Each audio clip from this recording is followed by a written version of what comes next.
El objetivo de la sesión es ver la lumbociática desde la perspectiva de lo que podemos hacer en la consulta de atención primaria.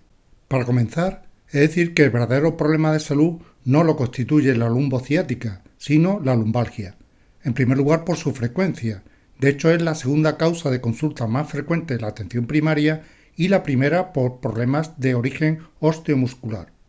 En segundo lugar, porque la lumbalgia afecta de forma muy importante al estado de salud y a la calidad de vida del paciente que la sufre, sobre todo la lumbalgia crónica. Y después, por el coste social, sanitario y laboral, ya que constituye una de las causas más frecuentes de incapacidad laboral transitoria en nuestras consultas. La ciática solo constituye un 2 a un 4% del total de las lumbalgias. Por tanto, su importancia no radica tanto en su frecuencia como en la importante incapacidad y dolor que ocasiona en los pacientes. Se entiende como ciática el dolor lumbar con irradiación a una de las extremidades, y todo ello siguiendo una distribución claramente metamérica. Se habla de lumbociática cuando la compresión, como veremos, radica en la L5 o S1, y cruralgia cuando se debe a una compresión de raíces más altas, como son la L2, L3 y L4. Deberíamos de responder a tres preguntas iniciales. Primero, ¿se trata de una lumbociática o de una lumbalgia con dolor irradiado? Y veremos que en la exploración existe una serie de datos que nos orientan hacia un caso o hacia otro. En segundo lugar, si existen datos de la patología específica que ocasiona el dolor, la lumbociática. Y en tercer lugar, si requiere de una derivación de manera urgente por la intensidad de los síntomas o por el diagnóstico de sospecha. Debemos distinguir en el dolor espinal no traumático si existen signos neurológicos o no existen signos neurológicos. Si no existen signos neurológicos, debemos valorar si existen banderas rojas o no existen, para, sobre todo, determinar el tipo de tratamiento que pongamos y si debemos pedir o no una radiografía simple de columna lumbar. La otra rama es la que más nos interesa en el caso de la lumbociática, es decir, un dolor asociado a signos neurológicos, lo cual en general confirma el diagnóstico de lumbociática. Pueden existir en este caso tres escenarios clínicos, bien que exista una posible radiculopatía por la exploración y la clínica y haremos un tratamiento conservador como iremos viendo. Si no mejora, habría que derivar para una resonancia magnética. Si existe una posible compresión medular, sería una derivación urgente y si existe la sospecha de una estenosis del canal, también debemos derivar de forma preferente para la realización de una resonancia magnética. Todos estos pasos los vamos a ver detenidamente.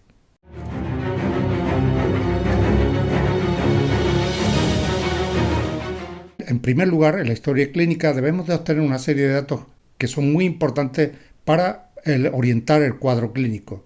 En primer lugar, la forma de comienzo, si tuvo un comienzo brusco o insidioso y progresivo, y el tiempo de evolución.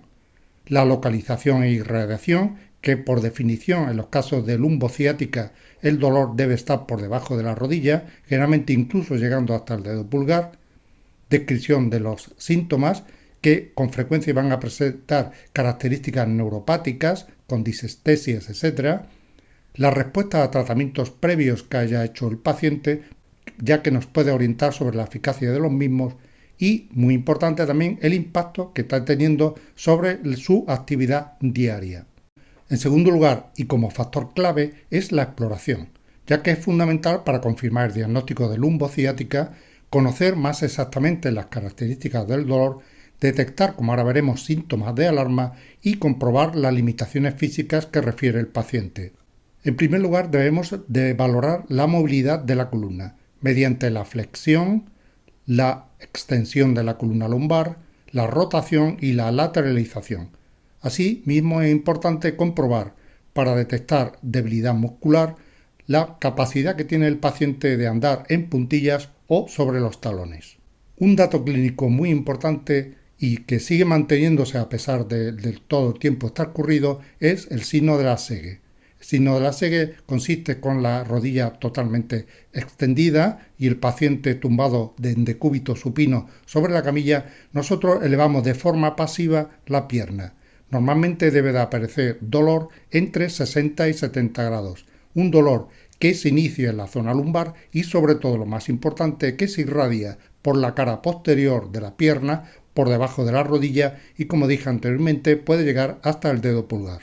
El signo de la SEGE tiene una alta sensibilidad y especificidad y tiene una gran importancia en nuestra exploración en la consulta de atención primaria.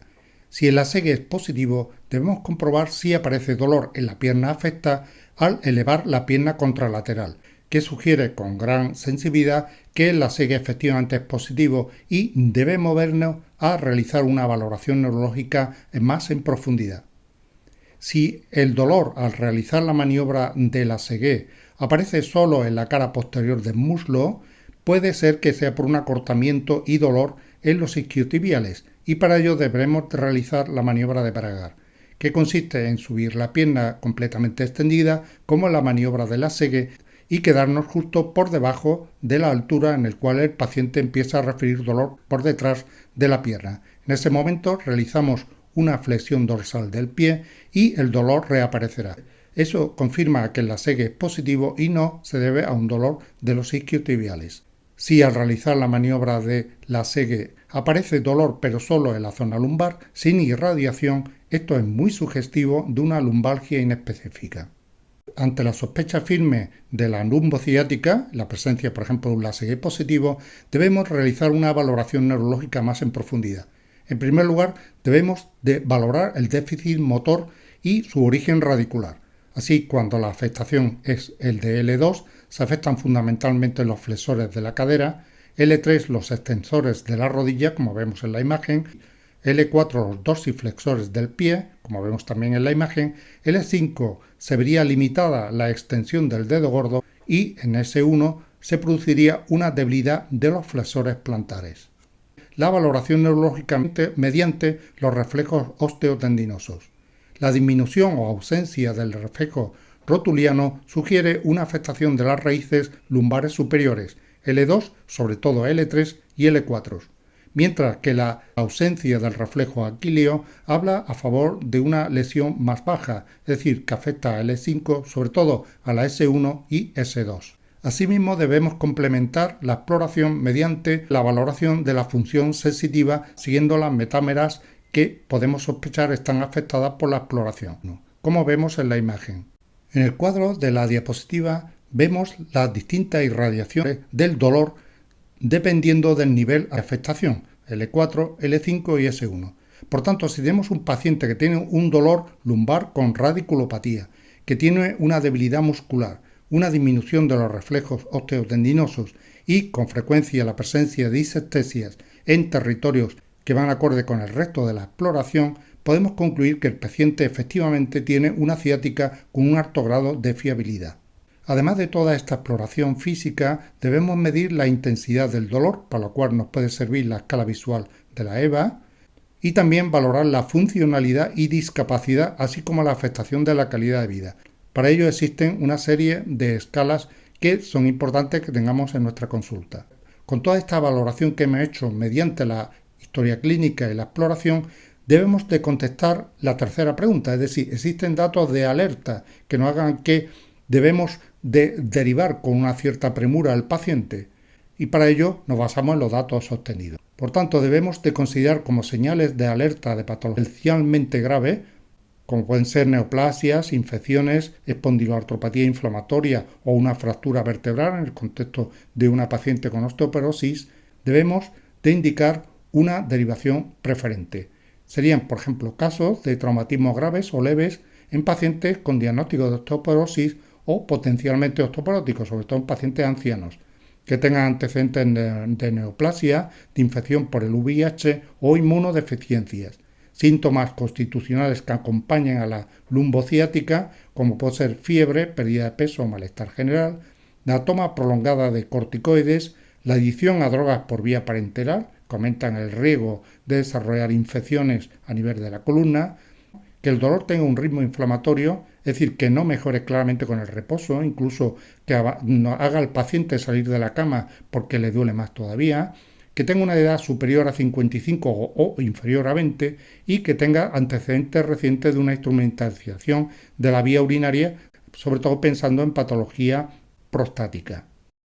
Por tanto, recalcando, pues esto es importante, las dos entidades clínicas que nos obligan a una derivación preferente sería la sospecha de una estenosis del canal y la compresión medular o síndrome de la cola de caballo.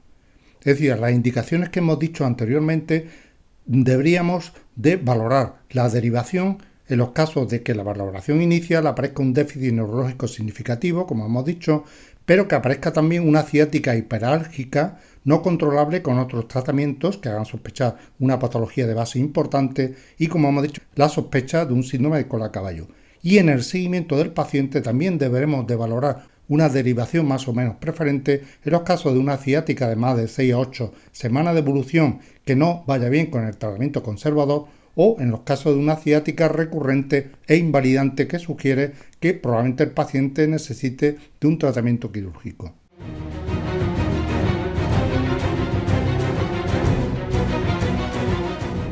En cuanto a los estudios de imagen, hemos de decir que no aportan grandes datos, sobre todo desde el punto de vista práctico para la toma de decisiones. La radiografía de la columna lumbosacra se ha demostrado que es solo útil en caso de sospecha de una fractura vertebral y lo único que mejora es la satisfacción del paciente más que la posibilidad de obtener un diagnóstico más específico. La resonancia magnética lumbar que tanto nos reclaman nuestros pacientes solamente debería de realizarse en caso de sospecha de una compresión radicular que se vea con una cierta probabilidad necesite de una valoración quirúrgica o en los casos de una sospecha de una enfermedad sistémica o bien, como hemos dicho antes, en el caso de fracaso del tratamiento conservador después de 6 a 8 semanas de realizarlo de forma correcta. Por tanto, en contra de la opinión que tienen nuestros pacientes, en general las pruebas de imagen aportan pocos datos que no hayan sido detectados por la exploración y la historia clínica para determinar con mayor especificidad la patología que presenta el paciente.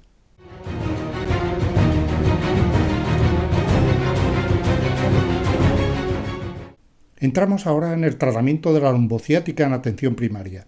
En primer lugar, hemos de decir que en la mayoría de los casos, la lumbociática, a pesar de que el dolor inicialmente puede ser muy intenso, generalmente se autolimita, en la mayoría de los casos, en unas 6 a 12 semanas. Es decir, debemos apelar a la paciencia del paciente. Los ensayos clínicos que tenemos con respecto al tratamiento suelen presentar importantes sesgos metodológicos y diseños muy diferentes que hace que las recomendaciones sean bastante diferentes de unos centros a otros.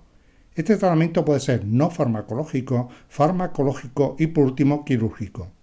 En primer lugar y muy importante es la información al paciente. Esta debe ser clara y positiva, es decir, decirle al paciente que su patología a pesar del dolor, generalmente, si no la exploración no nos hace sospecharlo, no responde a ninguna enfermedad grave, que tiene un buen pronóstico y que tiende a desaparecer, aunque a veces puede recurrir, pero generalmente las recurrencias son de menor intensidad, menor duración que el episodio inicial. Y, como hemos dicho, que las pruebas de imagen en la valoración inicial son innecesarias porque no aportan ningún dato importante. Es una recomendación de tipo A desaconsejar el reposo en cama. La espalda y la cama se llevan mal. Este solamente debe de recomendarse y en menor tiempo posible, por ejemplo 2 o 3 días, en los casos de ciática hiperálgica que hace que el paciente prácticamente no se pueda mover. ¿Por qué? Porque el reposo en cama se ha demostrado que no mejora, sino que aumenta la intensidad del dolor y empeora obviamente el estado funcional del paciente. Además, debemos de darle una serie de recomendaciones con respecto, por ejemplo, al ejercicio físico, que en principio está contraindicado en las 2 o 6 primeras semanas, sobre todo los ejercicios físicos de impacto, pero que en cuanto mejore puede comenzar a realizarlo según sus preferencias y de forma gradual. Con respecto al calor local, que tiene tanta aceptación por parte de los pacientes, desde el punto de vista teórico, hay que decir que tiene escasa evidencia de que tenga beneficios, y que estos, cuando los tiene, son discretos y sobre todo se suelen remitir a los primeros 4 días. En cuanto al tratamiento farmacológico, hemos de decir que es un poco descorazonador, ya que ningún fármaco ha demostrado cambiar la historia natural de la enfermedad. Ninguno, además, ha demostrado una clara superioridad sobre los otros. Y, en todo caso, hay que tener muy en cuenta el factor individual, es decir, lo que al paciente le ha ido bien y lo que el paciente va a querer tomar, claro. De primera elección se considera el paracetamol con una recomendación A. a la misma altura que los antiinflamatorios no esteroideos, pero obviamente con muchos menores efectos secundarios. En segunda opción se consideran los opiáceos. Siempre hemos de ser muy cautos a la utilización de los opiáceos y no utilizarlo más de 2 o 3 semanas para evitar la dependencia. Y la tercera opción sería utilizar combinaciones, que también se suelen utilizar con bastante frecuencia. Por ejemplo, el uso de paracetamol con opiáceos, como puede ser paracetamol con tramadol, pero que tendría una indicación C. Otros tratamientos farmacológicos que se utilizan muy frecuentemente son los relajantes musculares. Los relajantes musculares pueden mejorar el dolor y disminuir la limitación funcional, pero siempre que se utilicen con los analgésicos, y deben de ser usados durante corto tiempo.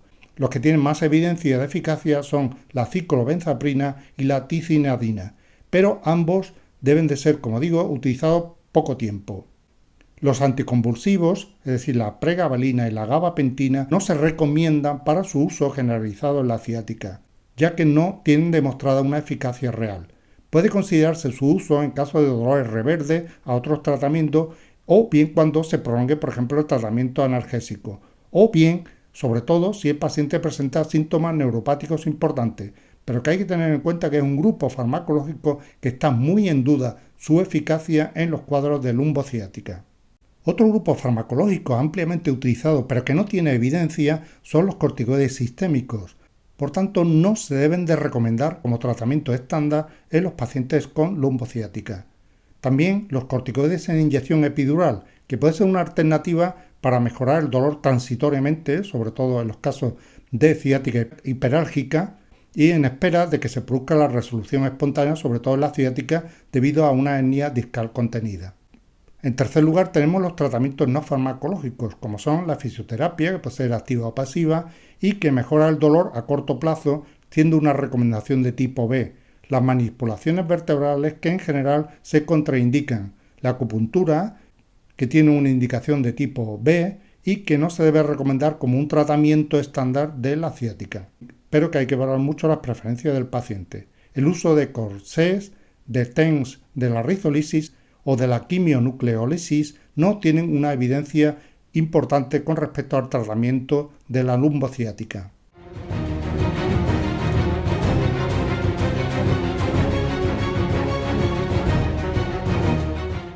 Por tanto, y para terminar, os propongo el siguiente algoritmo de decisión.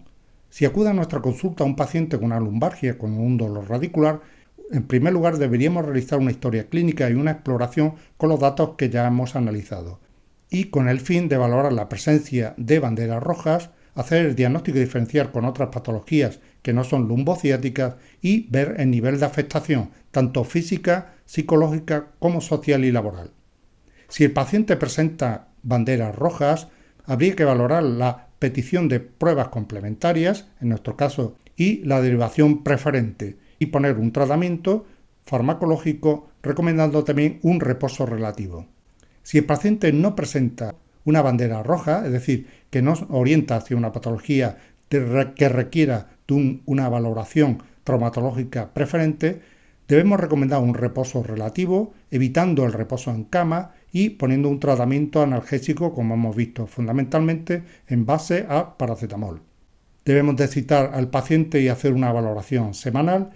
Si no mejora en un plazo razonable, pedir una radiografía de columna lumbosacra, y si siguen sin mejorar y no hay datos que orienten hacia una patología específica en la radiografía, debemos derivar.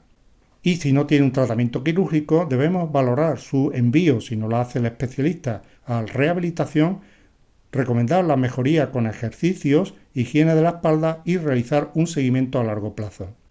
De todos modos, la lumbociática, como pongo en este magnífico cuadro de Goya, pues hay que batallar con una serie de circunstancias que no son propiamente clínicas, como son los efectos secundarios de los medicamentos, los corticoides, de los opioides, etc., de las recomendaciones miles que reciben los pacientes desde internet, desde los vecinos, desde los amigos, etc., y de la impaciencia que tienen los pacientes por mejorar, y también de la realización de pruebas complementarias que hemos dicho que en general no aportan ningún dato.